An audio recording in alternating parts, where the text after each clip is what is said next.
Ön most egy videóhelpet tekinthet meg arról, hogyan tud interneten keresztül kapcsolódni a PTE egyetemi hálózatához abban az esetben, ha ön a PTE egyetemi polgáraként rendelkezik ETR használati joggal. Amennyiben ön otthonában internettel rendelkezik, lehetősége nyílik ahhoz, hogy ezzel a módszerrel, amit most bemutatunk, kapcsolódni tudjon a PTE egyetemi könyvtár által szolgáltatott adatbázisokhoz otthonában úgy, hogy ki sem kell mozdulni a szobájából. Amennyiben ön Mozilla Firefox internetböngészőt használ, a következőképpen tudja beállítani a proxit. Menjen el az eszközök fülhöz, ott válassza ki a beállítások fület, a beállítások menüpont alatt a haladó opciót válassza ki, majd nyomja meg a hálózat fület. A Firefox internet kapcsolatának megadása következik. A beállítások gombra klikkelve kapcsolja be a kézi proxy beállítás rádiógombot, majd a HTTP proxyhoz írja be proxinkat. proxy.lib.pte.hu. Ezután adja meg a portot, 3128-as port.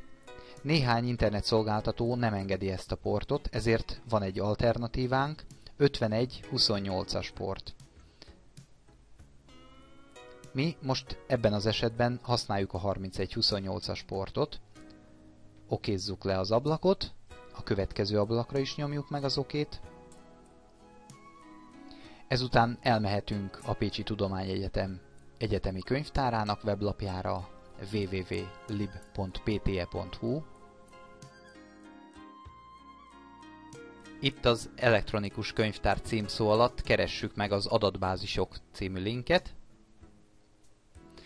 Eljutunk egy olyan oldalra, ahol az adatbázisok vannak ABC rendbe felsorolva.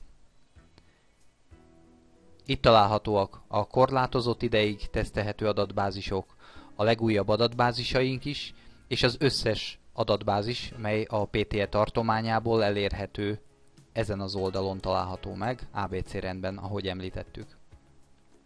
Némely adatbázis free adatbázis, azaz szabadon elérhető, de a többség IP címfüggő vagy jelszóhoz kötött. Az adatbázis leírását vagy a szükséges tudnivalókat az info oldal tartalmazza.